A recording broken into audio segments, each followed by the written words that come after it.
নবীজি বলছেন সাল্লাল্লাহু আলাইহি ওয়াসাল্লাম, একটা মৃত গাধাকে দেখে বলছেন, সাহাবীরা তোমরা কি কেউ এই গাধাটাকে 1 দিরহামের বিনিময়ে কিনবে?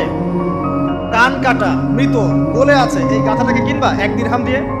সাহাবীরা বলছেন মাংনা দিলেও তো কিনবো। ইয়া রাসূলুল্লাহ, যদি ফ্রিও কেউ দেয়, বিনামূল্যে দেয়, তাও তো নিব না।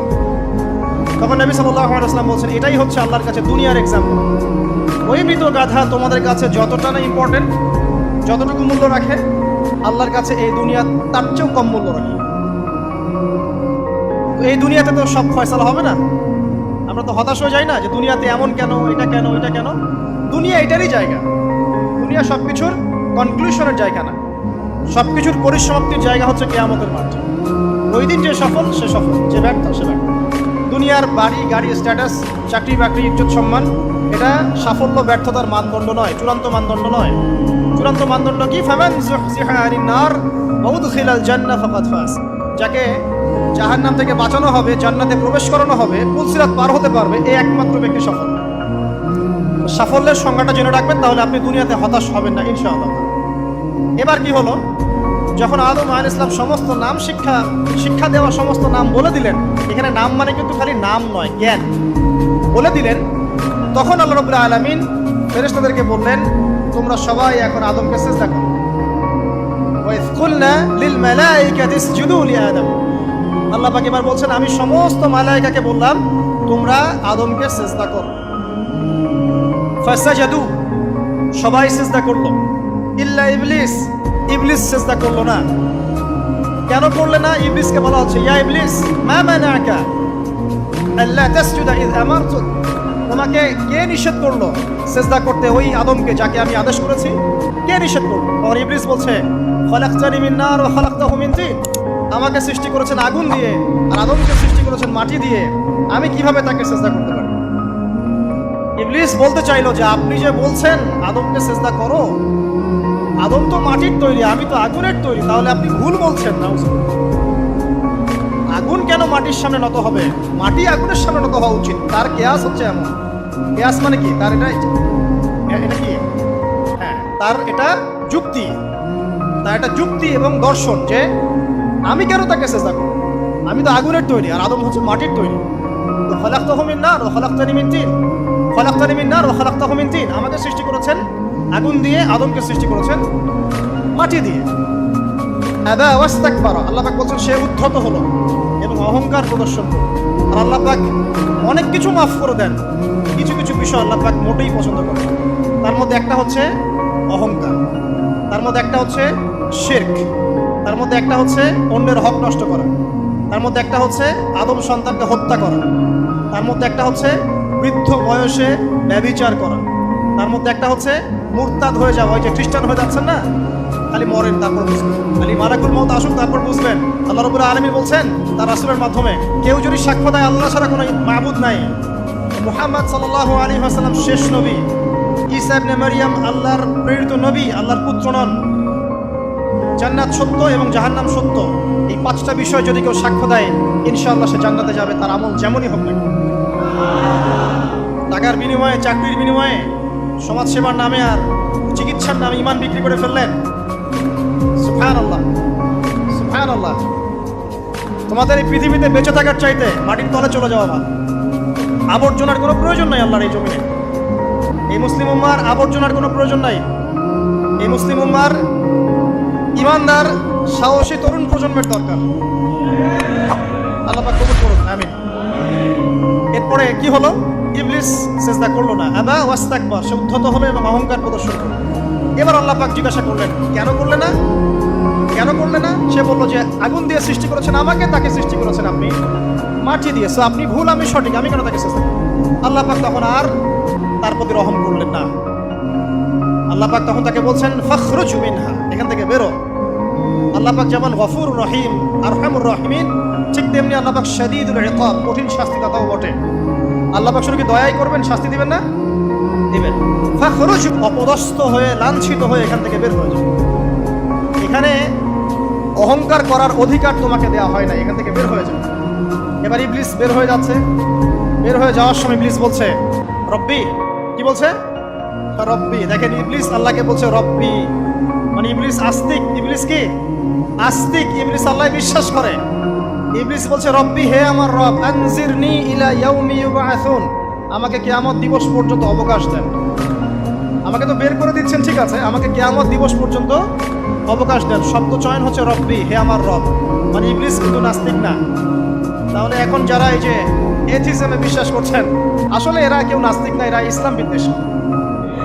কখনো দেখবেন না তাদেরকে অন্য ধর্মের কোনো বিষয় নিয়ে কটু মন্তব্য করছে, প্রশ্ন উত্থাপন করছে, এমনটা খুব কমই দেখবেন। এদের যত মাথা ব্যথা ইসলাম নিয়ে। এখানে দেখেন ইবলিসের কথা বলছি, ইবলিস কিন্তু আস্তিক। ইবলিস কি বলছে? রব্বি আনজিরনি ইলা ইয়াউমি ইউবআসুন, হে আমার রব। ইবলিস জানে যে আল্লাহ তার রব।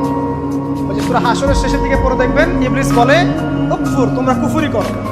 তারপরে মানুষ যখন কুফরি করে সে বলে আমি ইন্নী আখাফুল্লাহ রাব্বাল আলামিন, আমি আল্লাহকে ভয় করি যে জগৎ সমূহের প্রতিপালক। শয়তানকে মানুষকে জিজ্ঞাসা করবে জাহান্নামীরা, তুমি আমাদেরকে পথভ্রষ্ট করেছো। শয়তান বলবে আমি কিচ্ছু করি নাই, আমি তোমাদেরকে কোনো কাজে ফোর্স করি নাই, আমি শুধু তোমাদেরকে ওয়াসওয়াসা দিয়েছি, তোমরা নিজেরাই কাজ করছো। ফালা তালুমুনি ওয়ালুমু আনফুসাকুম, সূরা ইব্রাহিম পড়ে দেখেন। শয়তান বলবে তোমরা আমাকে লানত করো না, নিজেদেরকেই লানত করো, আমি তো তোমাদেরকে বাধ্য করে কাজ করাই নাই, তোমরা নিজেরাই করেছো এই কাজ। আসুন সামনে যাই। এবার আল্লাহ পাক যখন ইবলিসকে বের করে দিলেন, সে বলছে আমাকে কিয়ামত পর্যন্ত অবকাশ দিন। কিয়ামত পর্যন্ত অবকাশ নিয়ে ইবলিস কি করবে? উত্তর, ইবলিস বলছে ফাবিমা আগওয়াইতানি, হে আল্লাহ, যে কারণে বা যে আদমের কারণে আপনি আমাকে এখান থেকে বের করে দিলেন, লাআকউদান্না লাহুম সিরাতাকাল মুস্তাকিম, আমি সে আদম সন্তানের সরল পথে ওত পেতে বসে থাকব। শয়তানের কথা কি মনে থাকবে যুবক ভাইরা? শয়তানের চ্যালেঞ্জ কি? আমি আদম সন্তানের সরল পথে ওত পেতে বসে থাকবো, মানে আমার আপনার সবার পথে সে ওত পেতে বসে আছে। এটা যদি মাথায় থাকে তাহলে জীবনে চলা সহজ হয় না। আর কি করবো? সুম্মা লাআতিয়ান্না মিন বাইনি আইদিহিম, শুধু বসেই থাকবো না, আমি আসবো তাদের সামন থেকে, ওয়া মিন খালফিহিম, তাদের পিছন থেকে, ওয়া আন আইমানিহিম, তাদের ডান দিক থেকে, ওয়া আন শামাইলিহিম, তাদের বাম দিক থেকে, ওয়ালা তাজিদু আকসারাহুম শাকিরিন, হে আল্লাহ, আপনি বেশিরভাগ আদম সন্তানকে শুকরগুজার পাবেন না। কার কথা? শয়তানের এই কথাটা কি সত্য না মিথ্যা? এখন বেশিরভাগ লোক নামাজ পড়ে না পড়ে না? পড়ে। বেশিরভাগ মুসলিমের দাড়ি আছে না নাই? বেশিরভাগ মুসলিম সুদ খায় না খায় না? এখন বেশিরভাগ তরুণ প্রজন্ম জেনায় আছে না নাই? পর্নোগ্রাফি সবাই দেখে না দেখে না? অন্যের সম্পদ আত্মসাৎ মানুষ করছে না? দুর্নীতি করছে না? ঘুষ খাচ্ছে না?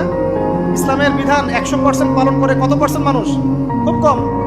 আচ্ছা বাদ দেন এত বড় বড় কথা, শুধু কোরআনুল কারীম তেলাওয়াত করতে পারে কতজন মানুষ? বলি না আমরা 90% মুসলিমের বাংলাদেশ, তো 90% মুসলিমের বাংলাদেশে কত ভাগ মুসলিম কোরআন তেলাওয়াত করতে পারে? একটা শুমারি করে দেখেন, কোরআন শুমারি।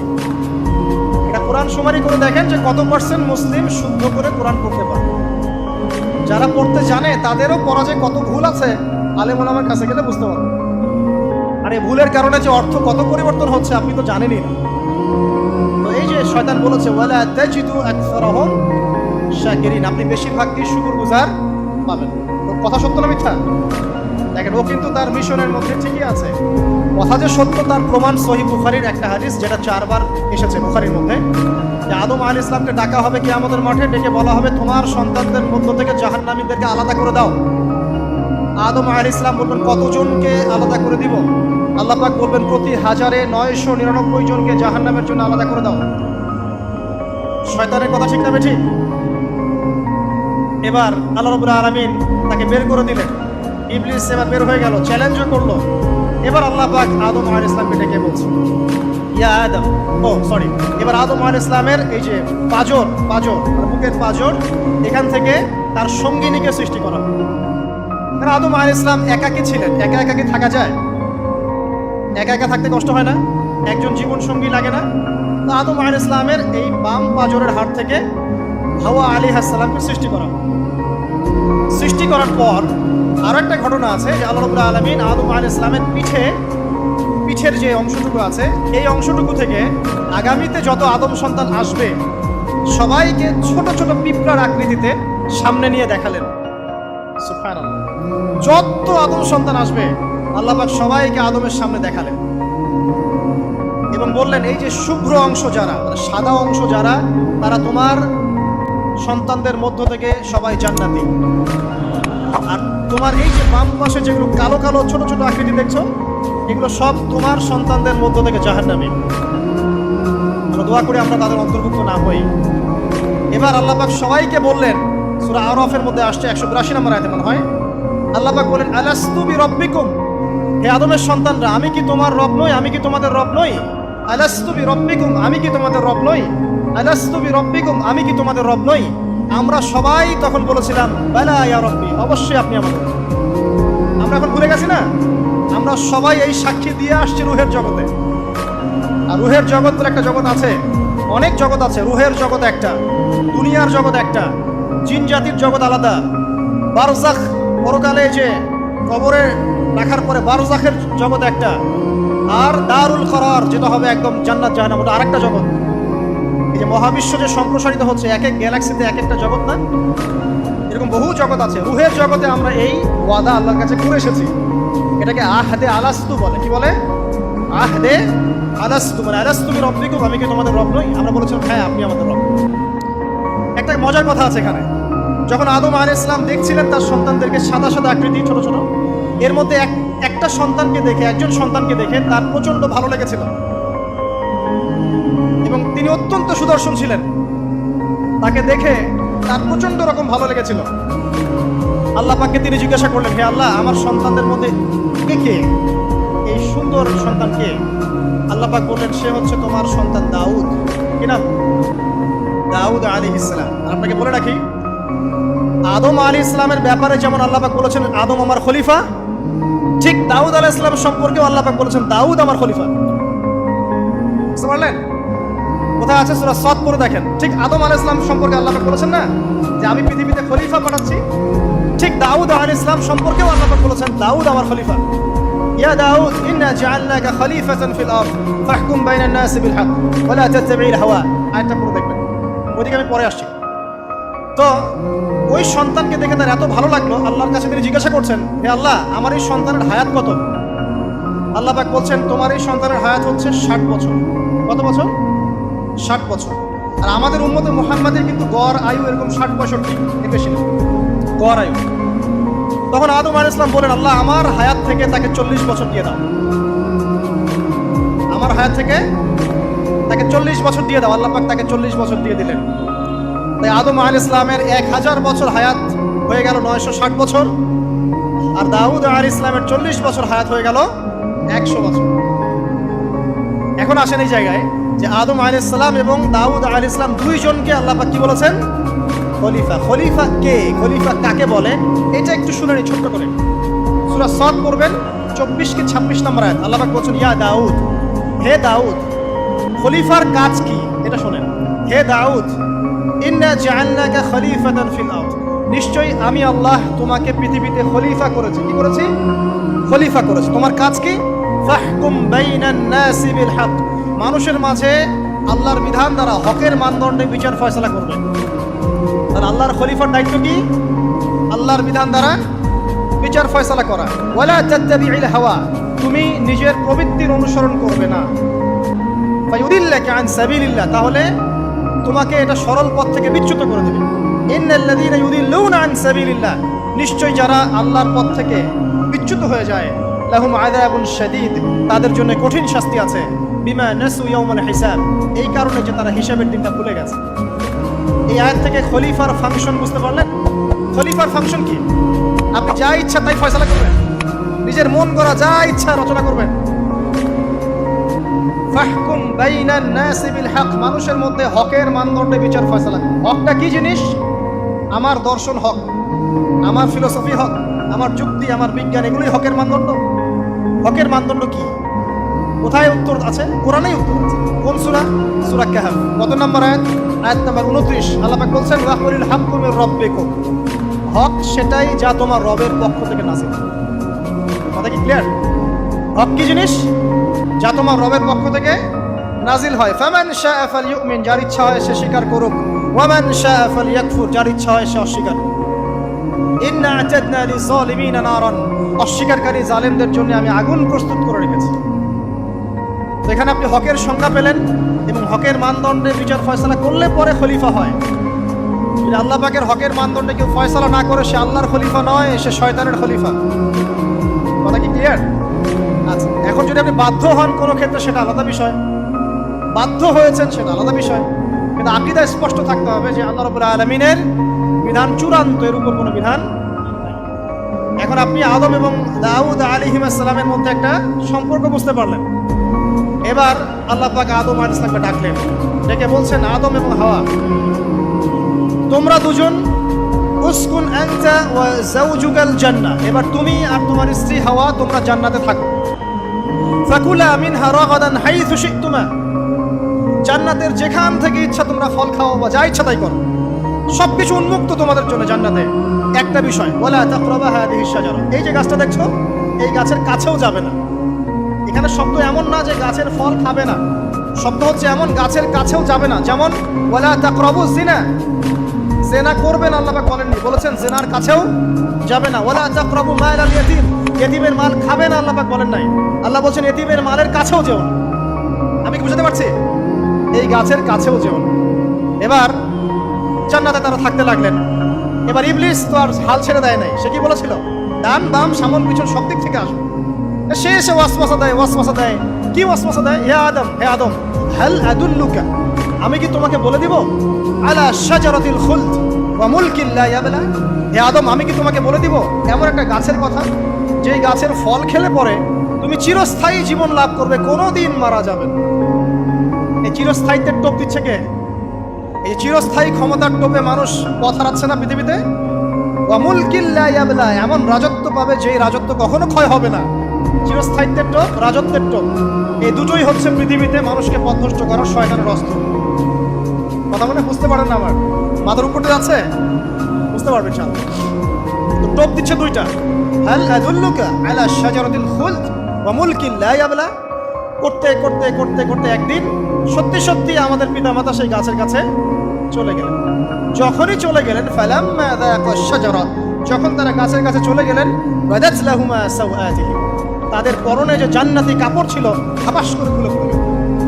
ইন্না লিল্লাহি ওয়া ইন্না ইলাইহি রাজিউন। আমাদের পিতামাতাকে পুরো মহাবিশ্বে ফেরেশতাদের সামনে জান্নাতে নগ্ন করে দিল ইবলিস। আমি মনে বুঝাতে ব্যর্থ হচ্ছি, আমাদের পিতামাতাকে জান্নাতে ফেরেশতাদের সামনে সবার সামনে নগ্ন করে কাপড় খুলে ফেললো কে? ইবলিস। তো এখন যে কাপড় খোলার সংস্কৃতি চলছে, কারা এরা? ওরা জিন শয়তান, এগুলো মানুষ শয়তান। শয়তান দুই প্রকার, মিনাল জিন্নাতি ওয়ান নাস, জিন শয়তান আর মানুষ শয়তান। ওই জিন শয়তান এদেরকে ওয়াসওয়াসা দিয়ে নগ্ন করেছে, এরা এখন নগ্নতার আন্দোলন শুরু করেছে। এবং আমি জানি কয়দিন পর এটা বিকিনি পরেও ঘুরবে। অবাক হচ্ছেন? এই আমাদের আলামতের মধ্যে অন্যতম হচ্ছে মানুষ রাস্তার ধারে ধারে জেনা করবে, রাস্তার মনে মনে জেনা হবে। তখন তার সবচেয়ে ভালো মানুষ হবে সেই ব্যক্তি যে গিয়ে বলবে যে বাবা তোমরা জেনা করছো, এই দেয়ালের পিছনে গিয়ে করতে পারলো না, সে হবে সবচেয়ে ভালো মানুষ। এই যে কাপড় খোলার সংস্কৃতি শুরু হয়েছে, এটা কার সংস্কৃতি? বাদাত লাহুমা সাওআতিহিম। আল্লাহ পাক আরো বলছেন, ইয়া বানি আদম, হে আদম সন্তান, লা ইয়াফতিনান্নাকুমুশ শাইতান, শয়তান যেন তোমাদেরকে ফিতনায় ফেলতে না পারে। কামা আখরাজা আবাওয়াইকুম মিনাল জান্নাহ, ঠিক যেভাবে শয়তান তোমাদের পিতামাতাকে জান্নাত থেকে বের করে দিয়েছিল। আর কি করেছিল? কামা আখরাজা আবাওয়াইকুম মিনাল জান্নাহ ইয়ানজিউ আনহুমা লিবাসাহুমা, শয়তান তোমাদের পিতামাতার লেবাস পোশাক খুলে ফেলেছিল। ঠিক এভাবেই যেন পৃথিবীতে শয়তান তোমাদেরকে ফিতনায় ফেলতে না পারে, আল্লাহ পাক সতর্ক করছেন। এখন কি বুঝতে পারছেন? এই নগ্নতার যে ছয়লাভ, নগ্নতা, অশ্লীলতা, পর্নোগ্রাফি, বেহাপনা, ফ্রি মিক্সিং, নারীদেরকে নগ্ন করে রাস্তায় বের করে নিয়ে আসা, এগুলো কার এজেন্ডা? শয়তানের এজেন্ডা। এর উপর কোনো কথা নাই, কারণ কোরআনের উপর কোনো সত্য নাই। এগুলোর উপরে কোনো কথা হবে না, বিকজ কোরআনের উপর কোনো সত্য নাই। আছে? নাই। কোরআনে আল্লাহ পাক বলেছেন যে শয়তান ফিতনায় ফেলেছিল, ইয়ানজিউ আনহুমা লিবাসাহুমা, শয়তান তোমাদের পিতামাতার লেবাস খুলে ফেলে দিয়েছিল। ওয়াতাফিকা ইয়াখদিফানি আলাইহিমা মিন ওয়ারাকিল জান্নাহ, তখন আমাদের পিতামাতা জান্নাতের গাছের যে এই যে পাতাগুলো আছে এগুলো ছিঁড়ে ছিঁড়ে লজ্জাস্থান থাকতে লাগলেন। ইন্না লিল্লাহ। আমাদের পিতামাতার কি দুর্দশা হয়েছিল, আমাদের পিতামাতার কি দুর্দশা, কি লজ্জা হয়েছিল তখন। চিন্তা করে দেখেন, শয়তান কাপড় খুলে ফেলে দিয়েছে। আর আমাদের পিতামাতা, আমাদের মা, আমাদের বাবা জান্নাতের এই যে পাতাগুলো ছিঁড়ে ছিঁড়ে গায়ের লজ্জাস্থান ঢাকা শুরু করেছেন। কি পরিমাণ লজ্জা চিন্তা করেন। আপনাকে যদি এখানে কেউ নগ্ন করে ফেলে, আপনি যদি না চান বিষয়টা, সবাই জোর করে আপনার কাপড় খুলে ফেলে, আপনার কেমন লাগবে? কেমন লাগবে? এই ঘটনা ঘটেছে মহাবিশ্বে, শয়তান ঘটিয়েছে। এরপর আল্লাহ পাক ডাকলেন, ডেকে বলছেন, ইয়া আদম, হে আদম, আলাম আনহাকুমা আন তিলকুমা শাজারা, হে আদম, আমি কি তোমাদেরকে দুজনকে নিষেধ করি নাই যে গাছের কাছে যাবে না? আমি কি তোমাদের দুজনকে নিষেধ করি নাই যে তোমরা গাছের কাছে যাবে না? তখন আদম আলাইহিস সালাম বুঝতে পারলেন যে তারা একটা বড় ভুল করে ফেলেছে। তারপর আল্লাহ রাব্বুল আলামিন দয়া পরবশ হয়ে আদম এবং হাওয়া আলাইহিস সালামকে কালিমা শিক্ষা দিলেন, তওবার কালিমা, যেই কালিমা দিয়ে তারা তওবা করতে পারেন। সেই কালিমা হচ্ছে রব্বানা যালামনা আনফুসানা ওয়া ইল্লাম তাগফির লানা ওয়া তারহামনা লানাকুনান্না মিনাল খাসিরিন। এই দোয়া শিখে নিয়ে আদম এবং হাওয়া আলাইহিস সালাম তওবা করলেন। আল্লাহ পাক তাদের তওবা কবুল করে মাফ করে দিলেন। কিন্তু জান্নাতে আর থাকা হলো না। আল্লাহ পাক বলেন, কুল নাহবিতু মিনহা জামিআ, এবার তোমরা সবাই মিলে এখন পৃথিবীতে নেমে যাও। আল্লাহ মাফ করে দিলেন, কিন্তু তোমরা এখন পৃথিবীতে নেমে যাও, জান্নাতে আর থাকা হবে না। খেয়াল করে দেখেন, ইবলিসও আল্লাহর আদেশ মানে নাই। আল্লাহ বলেছেন সিজদা করো, ইবলিস কিন্তু করে নাই। আবার আমাদের পিতা আদম আলাইহিস সালামকে আল্লাহ পাক বলেছেন গাছের কাছে যেও না, তারা চলে গেছেন। দুটোই কি অবাধ্যতা নয়? তাহলে ইবলিসকে চিরস্থায়ী জাহান্নামী করা হলো, আদম সন্তানকে কেন করা হলো না? উত্তর, আদম সন্তান আদম আলাইহিস সালাম তওবা করে ফিরে এসেছে, ইবলিস আসে নাই। তাই আমাদের দ্বারা পদে পদে ভুল হবেই, তওবা করে ফিরে আসলেই গুনাহ মাফ ইনশাআল্লাহ। আর যদি ইবলিসের মতো গুনার উপর গুনাহ করতেই থাকেন আর বলেন যে আমি ঠিক কাজ করছি, তাহলে ইনশাআল্লাহ ওই যে জাহান্নাম অপেক্ষা করছে। ইবলিস থেকে আল্লাহ পাক বললেন যে তুমি এবং তোমার অনুসারী যারাই থাকবে সবাইকে দিয়ে লাআমলাআন্না জাহান্নামা মিনকুম আজমাইন, তোমাদের সবাইকে দিয়ে আমি জাহান্নাম পরিপূর্ণ করব। এবার সবাই পৃথিবীতে নেমে আসলো। পৃথিবীতে এসেই কি আল্লাহ পাক ছেড়ে দিলেন? না, আল্লাহ রাব্বুল আলামিন বলছেন, কুল নাহবিতু মিনহা জামিআ, তোমরা পৃথিবীতে নেমে যাও। ফাইম্মা ইয়াতিয়ান্নাকুম মিন্নি হুদান, দুনিয়াতে যাচ্ছ যাও, তবে মনে রেখো যে আমার পক্ষ থেকে তোমাদের কাছে হেদায়েতের বাণী আসবে। আমার পক্ষ থেকে তোমাদের কাছে হেদায়েতের বাণী আসবে। ফামান তাবিআ হুদায়া ফালা খাউফুন আলাইহিম ওয়ালা হুম ইয়াহজানুন, যারা আমার হেদায়েতের বাণীগুলো মেনে চলবে তাদের কোনো ভয় নাই, কোনো দুশ্চিন্তাও নাই। ওয়াল্লাযীনা কাফারু ওয়া কাযযাবু বিআয়াতিনা, কিন্তু যারা আমার আয়াতকে কুফরি করবে, মিথ্যা প্রতিপন্ন করবে, ফাউলাইকা আসহাবুন নার, তারা হবে জাহান্নামের অধিবাসী। হুম ফিহা খালিদুন, তারা সেখানে চিরস্থায়ী। এই সহজ সরল জীবন দর্শন দিয়ে আল্লাহ পাক পৃথিবীতে পাঠিয়ে দেন। এবার শুরু হলো পৃথিবীতে পথ চলা।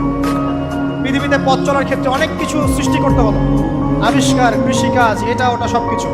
আদম আলাইহিস সালামকে আল্লাহ পাক সেই জ্ঞান ওহীর মাধ্যমে শিক্ষা দিলেন। কৃষিকাজ আল্লাহ পাক শিক্ষা দিয়েছেন, চাকা সৃষ্টি করা আল্লাহ পাক শিক্ষা দিয়েছেন, বাহন সৃষ্টি করা আল্লাহ পাক শিক্ষা দিয়েছেন। যত রকম জ্ঞান আছে সমস্ত জ্ঞান এসেছে নবীদের পক্ষ থেকে। সবকিছু জ্ঞানের মূল ভিত্তি এসেছে নবীদের কাছ থেকে, আল্লাহর ওহীর কাছ থেকে। যত সভ্যতা দেখছেন বড় বড়, সমস্ত সভ্যতা শুরু হয়েছে নবী দ্বারা, এবং সভ্যতা শেষও হবে একজন নবী দ্বারা। তার নাম কি? ঈসা ইবনে মারইয়াম। আদম আলাইহিস সালাম আল্লাহর দেয়া শিক্ষায় শিক্ষিত হয়ে দুনিয়াতে চলতে লাগলেন এবং তওবা ইস্তেগফার করতে লাগলেন, কাঁদতে লাগলেন। দীর্ঘকাল তারা ক্রন্দন করেছেন। কি কারণে? ওই যে একটা ভুল তারা করে ফেলেছে। দুনিয়াতে এসে ক্রন্দন করতে করতে করতে করতে আল্লাহ রাব্বুল আলামিন এক পর্যায়ে তওবা কবুল করে ফেললেন।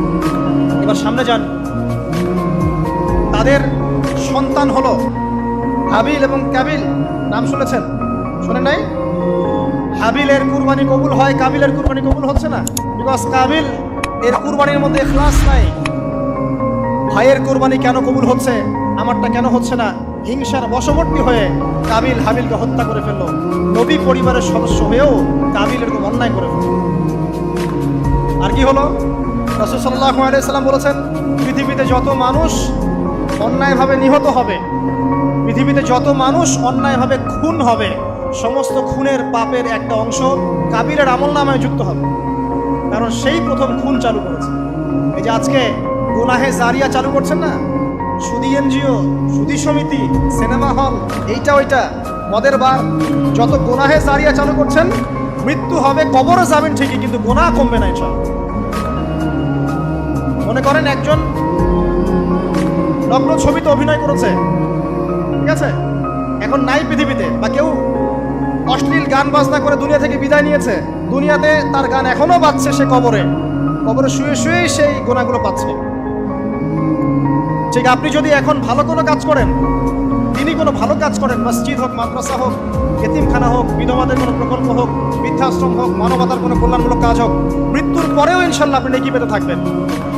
সদকায়ে জারিয়া আর গুনাহে জারিয়া ভালো করে বুঝবেন। একটা গুনাহ করে মাফ নেওয়া আলাদা বিষয়, আর গুনাহ চলতে থাকাটা আরেকটা বিষয়। আল্লাহ আমাদেরকে হেফাজত করুন, আমিন। নবী পরিবার এগিয়ে গেল এবং তাদের সময়ে তারা শুধু ক্রন্দন করেছেন, ইবাদত করেছেন, আল্লাহর কাছে ইস্তেগফার করেছেন এবং ওই যে জান্নাতে ফিরে যাওয়ার জন্য তারা আপ্রাণ চেষ্টা করেছেন। এক পর্যায়ে আদম আলাইহিস সালামের বয়স যখন 960 বছর হলো, আল্লাহ রাব্বুল আলামিন তাকে ওফাত দিলেন, তার ইন্তেকাল হয়ে গেল। ইন্না লিল্লাহি ওয়া ইন্না ইলাইহি রাজিউন। এরপরেও নবী পরিবার চলতে লাগলো, চলতে চলতে পরবর্তীতে আসলেন নূহ আলাইহিস সালাম, তারপরে ইব্রাহিম, আদ জাতি, তারপর সামুদ, তারপরে শুআয়ব, কওমে মাদিয়ান, মূসা, দাউদ, সুলাইমান, ইসহাক, ইয়াকুব। নবী পরিবার চলতেই লাগলো। এক পর্যায়ে ঈসা আলাইহিস সালামের পরে মুহাম্মদ সাল্লাল্লাহু আলাইহি ওয়াসাল্লামের মধ্য দিয়ে নবীদের সিলসিলা আল্লাহ পাক শেষ করে দিলেন। এভাবেই সভ্যতা এগিয়ে গেছে, এভাবেই আমাদের পিতামাতার হাত ধরে জ্ঞান পৃথিবীতে এসেছে এবং ওই যে শয়তানের মিথ্যা প্রলোভন, প্রতারণা, এর ফলশ্রুতিতে ওই যে আমাদের পিতামাতার গা থেকে কাপড় খুলে পড়লো, আল্লাহ পাক রাগান্বিত হয়ে সবাইকে দুনিয়াতে নামিয়ে দিলেন, ইবলিসকে চিরস্থায়ী জাহান্নামী ঘোষণা করলেন। কিন্তু আমাদের পিতামাতার ক্রন্দন, তওবা, ইস্তেগফার, আমলের বদৌলতে, আল্লাহর রহমতে আল্লাহ পাক পিতামাতাকে মাফ করে দিলেন। এভাবেই মানব জাতি এগিয়ে যাচ্ছে। আজকে আমরা এই পর্যায়ে পর্যন্ত এসেছি। আদম আলাইহিস সালামের এই সংক্ষিপ্ত জীবনী থেকে আমরা কি শিখলাম? আমরা শিখলাম যে আল্লাহ রাব্বুল আলামিন অনেক ভালোবেসে, অনেক মহব্বত করে, মমতা দিয়ে, মায়া দিয়ে নিজের হাতে আমাদের পিতাকে সৃষ্টি করেছে। এক, দুই, আমাদের পিতাকে আল্লাহ রাব্বুল আলামিন তার পক্ষ থেকে জ্ঞান শিক্ষা দিয়েছেন। এই কারণে আদম সন্তানরা জন্ম থেকেই দেখবেন কিছু না কিছু জ্ঞানী হয়েই থাকে। জ্ঞান আপনার ডিএনএর মধ্যে থাকেই। আল্লাহ রাব্বুল আলামিন আদম আলাইহিস সালামের মধ্যে রূহ ফুঁকে দিয়েছেন। আল্লাহ রাব্বুল আলামিন আদম আলাইহিস সালামকে জান্নাতে রেখেছেন। আল্লাহ রাব্বুল আলামিন গাছের কাছে যাওয়ার পরেও তওবা ইস্তেগফারের মধ্য দিয়ে তাকে মাফও করে দিয়েছেন। আল্লাহ রাব্বুল আলামিন আদম এবং হাওয়া আলাইহিস সালামের মধ্য দিয়ে এই পৃথিবীতে মানব জাতির সিলসিলা অব্যাহত রেখেছেন এবং কিয়ামত পর্যন্ত যত আদম সন্তান আসবে তাদের জন্য আল্লাহ পাক তার পক্ষ থেকে হেদায়েত প্রেরণ করেছেন। এক যুগে তাওরাত এসেছে, কখনো জাবুর, কখনো ইনজিল, কখনো কোরআন, সর্বশেষ টেস্টামেন্ট হিসেবে কোরআন এসেছে। এখন যদি এই ওহীর বাণী, কোরআন এবং এর ব্যাখ্যা হাদিস আমরা মেনে চলি, ইনশাআল্লাহ তাআলা আমরা আবার সেই জান্নাতে ফিরে যাব যেখান থেকে আমাদেরকে নামিয়ে দেওয়া হয়েছে। আর যদি আমরা কোরআন এবং হাদিস বা আল্লাহর ওহীর পরোয়া না করি, এর আলোকে জীবন না করি, তাহলে ওই ইবলিসের সাথেই আমাদেরকে জাহান্নামে থাকতে হবে। না, আউযুবিল্লাহ। আল্লাহ রাব্বুল আলামিন আমাদের সবাইকে কোরআন এবং সুন্নাহ, আল্লাহর ওহী মেনে চলার তৌফিক দান করুন এবং ইবলিসের খপ্পর থেকে আল্লাহ পাক আমাদেরকে বাঁচিয়ে রাখুন। ইবলিসের যত এজেন্ট আছে, ওদের যে দুরভিসন্ধি, ষড়যন্ত্র এবং শয়তানি ফাঁদ, এগুলো থেকে আল্লাহ পাক আমাদেরকে, আমাদের মা বোনদেরকে, আমাদের পরিবারের সদস্যদেরকে, আমাদের সমাজকে, রাষ্ট্রকে আল্লাহ পাক হেফাজত করুন, বাঁচিয়ে রাখুন। আমিন।